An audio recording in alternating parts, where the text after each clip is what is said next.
Then there is another method called reframing method, where you draw a grid with multiple aspects around it, decide on which four perspectives we want to analyze on, and then we brainstorm on the factors. So giving an example, for example, so the problem is that our energy and water consumption in dyeing are much higher compared to other suppliers in the brand client. So what do we do about it? Let's talk about the product perspective.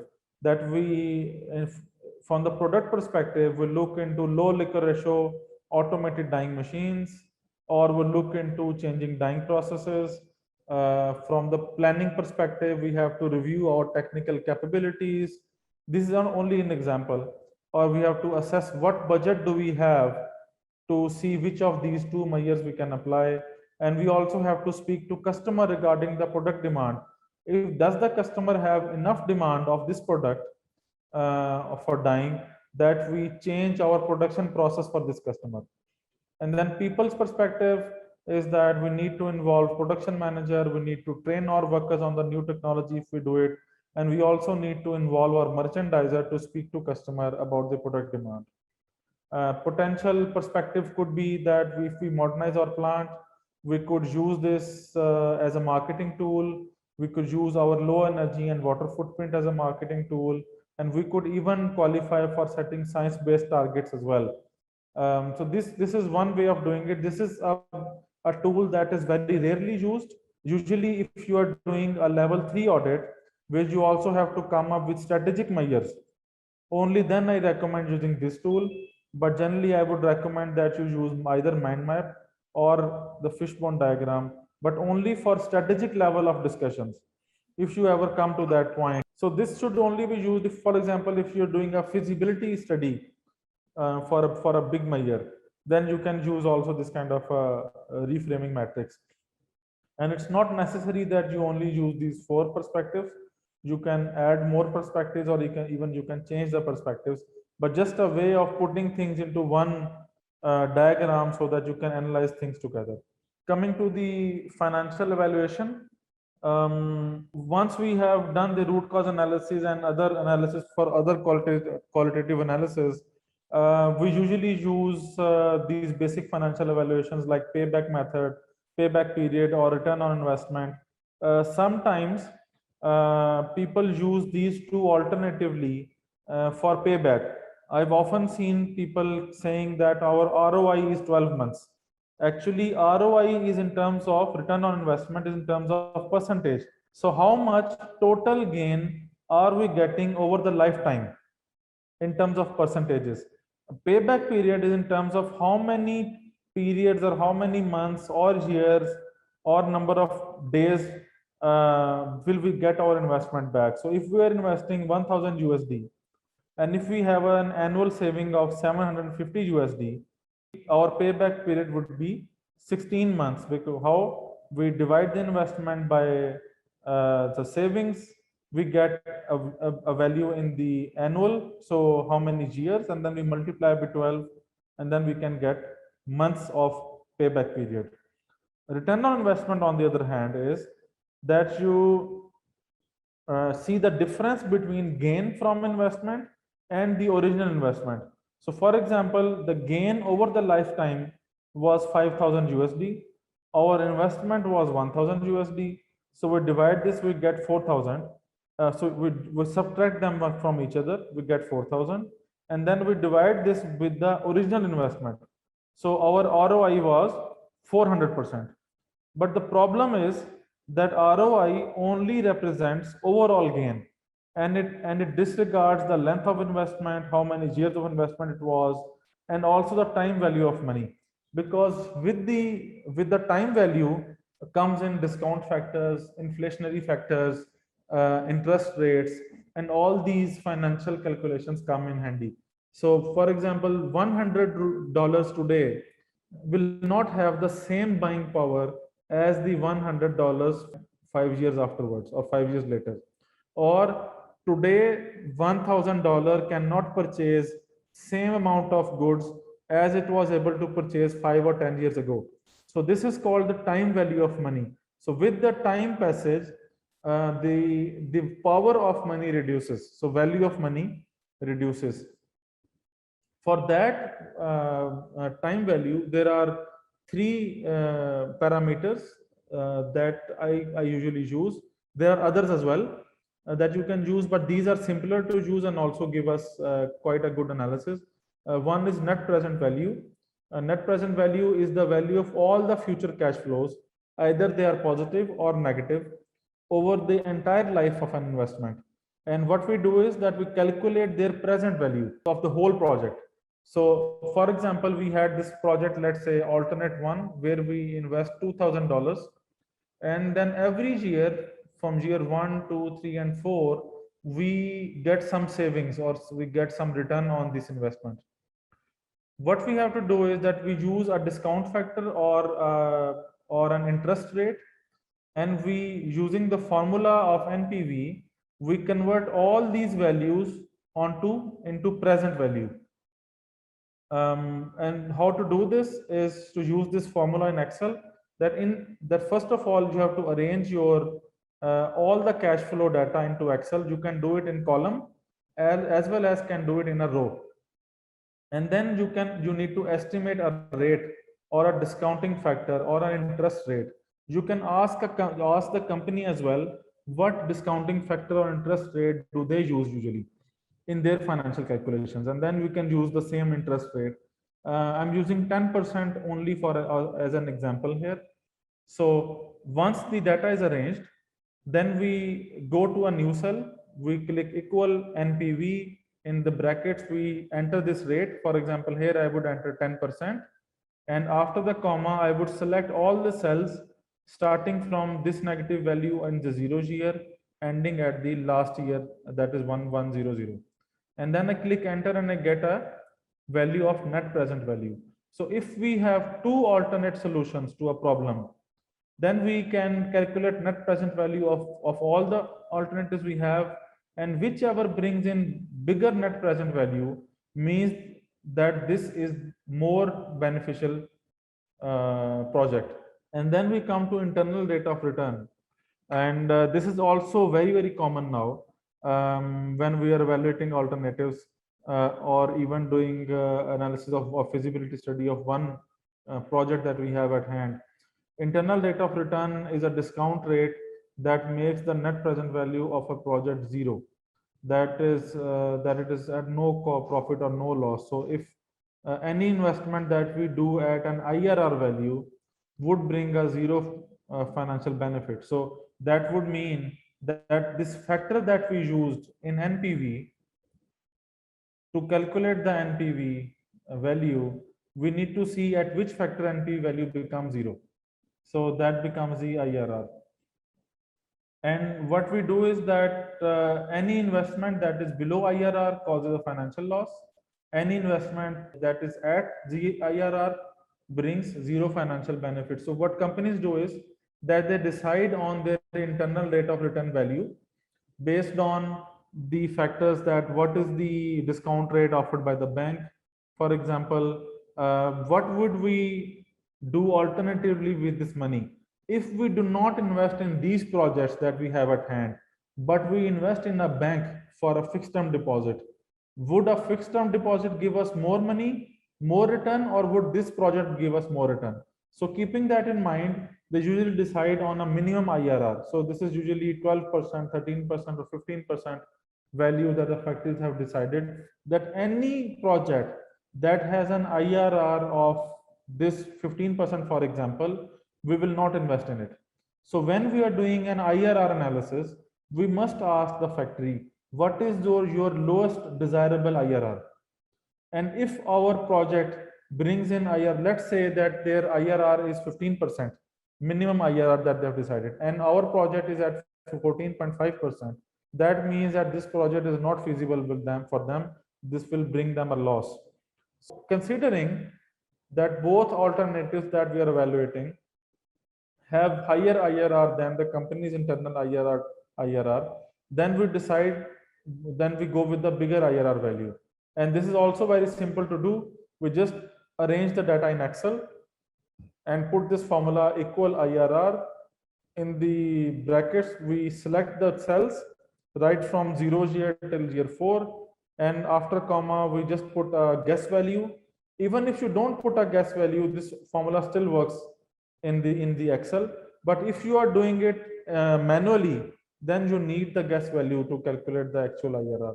But in Excel, you sometimes can even skip the guess value, and it just returns to the IRR value. It's pretty simple. So this guess value is just a value that we think that IRR might be. So for example, we have this data in front of us, and we just are guessing a value. Okay, maybe the IRR would be 30%. Okay, and then you just put that value. But since in Excel, it can calculate without a guess value as well. So you just select the cells and press enter, it will still calculate the IRR value.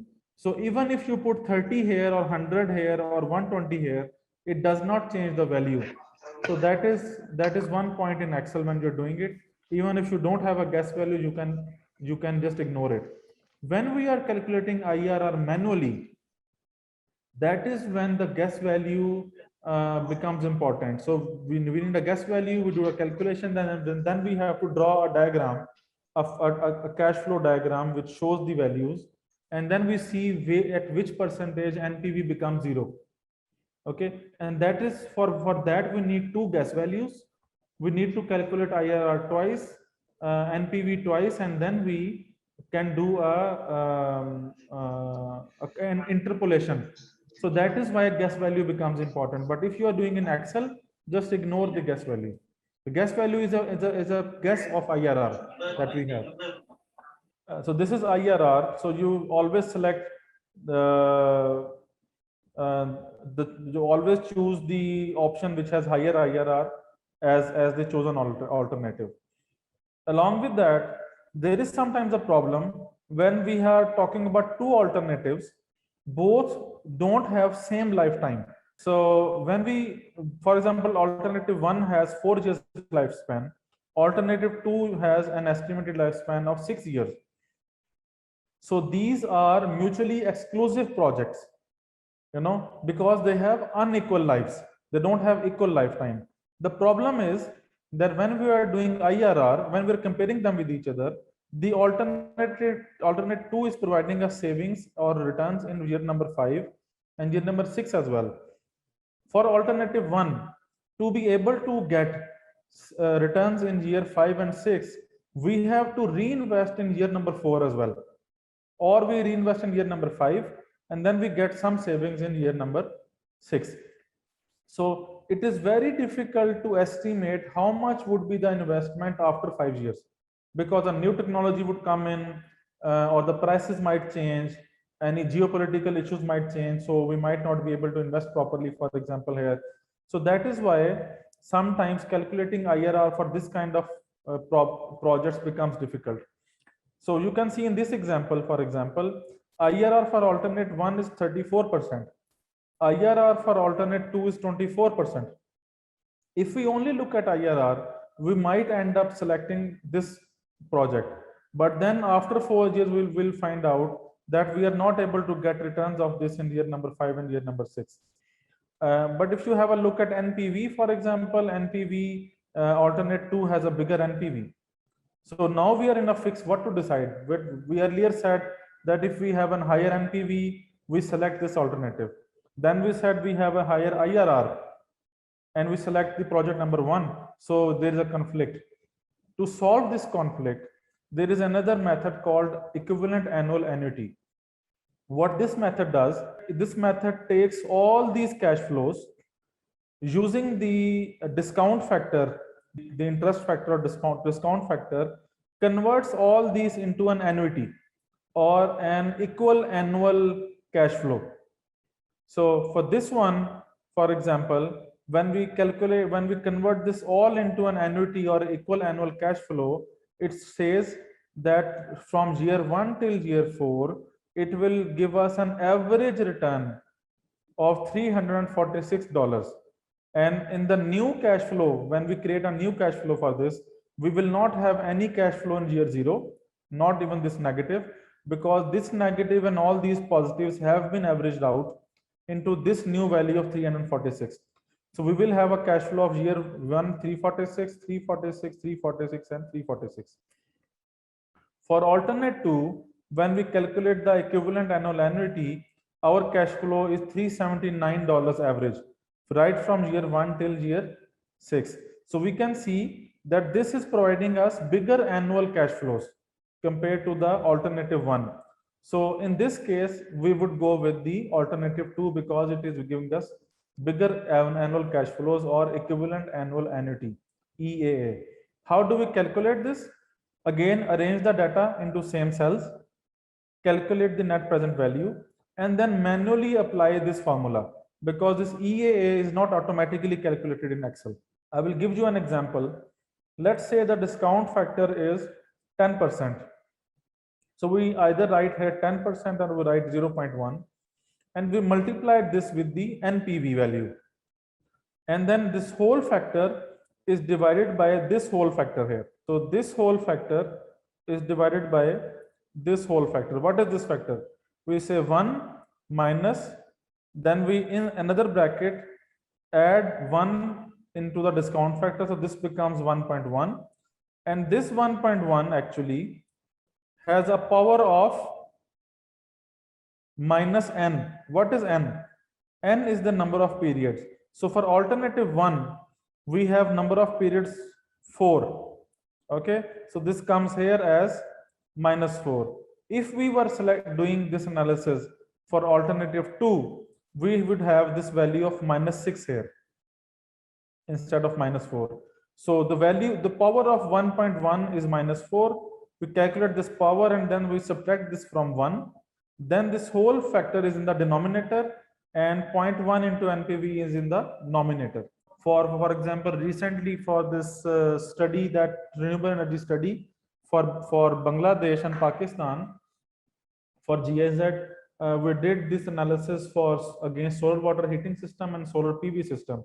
So we were talking about a particular rooftop size that we had, and we were discussing how much of solar PV system can be installed there and how much of solar water heating system can be installed there, and what are the paybacks and IRR there. So you can see, for example, this is a cash flow, this is a net cash flow. So I mean, you can imagine then that in each year there would be some positive flows and some negative flows as well. But just for the simplicity purposes, I have provided net cash flow, so positive flow minus negative flow, and I put it there. You can see this here in year number 11, for example, in solar PV, that it shows zero flow here because the positive flow and negative flow were equal here. Anyways, so I created this chart. So blue lines are net cash flows of average year, and the orange line is the cumulative cash flow of all the years. So the point where it is crossing this zero graph is the dynamic payback period. So in this case, it is crossing it at year number 4. So the dynamic payback of solar water heating system was 4 years. Whereas for solar PV, it is crossing it at year number 8. So we know that the payback period for this is longer than the solar water heater. And then the NPV is also greater for the upper one. IRR is also bigger, and equivalent annual annuity is also bigger for solar water heating. So it is very easy for us to go for it. However, as also said by other participants earlier, that for example, we had this comment about from Viet Nam that doing a risk analysis and doing a technical analysis, techno-commercial analysis, we see that many companies, despite having this big IRR in solar water heating, still go for solar photovoltaic rather than solar water heating, because in solar water heating there are a lot of piping and mechanical equipment required, and a lot of operation and maintenance is also required. Although the operation and maintenance cost is considered here already, but the level of effort they have to put in, they want to avoid that. So this fear that we need to put in more effort is actually stopping these factories from going towards solar water heater rather than solar PV. This was one of our findings. Then, for example, for stanter, the same example that I showed you, an example of saving calculation of a stanter, I have put that in form of a cash flow as well. And you can see there was some investment of 20,000 here, and and the first year we were having a saving of 17,000. But then we considered a price increase in the fuel cost of 5% every year. So the savings are also increasing every year. You can see that. And the cumulative graph is going up. You can see the internal rate of return is 76%. So my question is that for this kind of a project where the payback period is less than 1.5 years and the IRR is so big, do we really need to do an IRR and EAA analysis, or we should only resort to simple payback and return on investment? In terms of statistical analysis or financial analysis, I do agree with you that you have to set a threshold. You have to decide what kind of payback period we will not do this kind of calculations. I think anything that goes beyond 2 years, we should have this kind of a calculation if we are doing it for internal purposes. If we have a payback of less than 2 years or 2 years, that means that approximately our IRR will be 50%. And we know usually companies are very happy to jump on this kind of projects. But the problem comes in, even if let's consider that we're talking about a payback period of 1 year, and anything that is below 1 year, we don't calculate IRR. What if we have to seek bank financing for this? So even if the payback is less than 1 year in that case, you still have to develop IRR, EAA, or other advanced financial analysis to make it a bankable proposal. So do consider this in mind when you are proposing a high investment measure. Then you ask the company, do you want us to develop a bankable proposal for you? Would they like to pay you for this or not? Or would they develop it on their own? So if they want to develop it on their own, I would say that you just calculate an IRR for them and give it to them, or an EAA, and that's it. But if they want to pay you for this, because developing a bankable proposal is not a small task, it takes a lot of effort and a lot of calculations. It will consume your 3-4 days in total, I would say. Then charge them, and if they pay you, then you can do a detailed calculation. And in that case, I think you also need to calculate external rate of return, not only internal rate of return. What is the difference? The difference is that in internal rate of return, we are excluding all the external factors. For example, inflation rate, or the geopolitical factors, or the global factors of price changes, for example. When we are doing an external rate of return, these are the factors that we also need to consider. You can see this source down in the bottom, Investopedia. If you go to investopedia.com, or for example, if you go to this corporatefinanceinstitute.com, if you go to these websites, you can get good information about calculating ERR as well. So if you are doing a feasibility analysis or developing a bankable proposal, do that as well.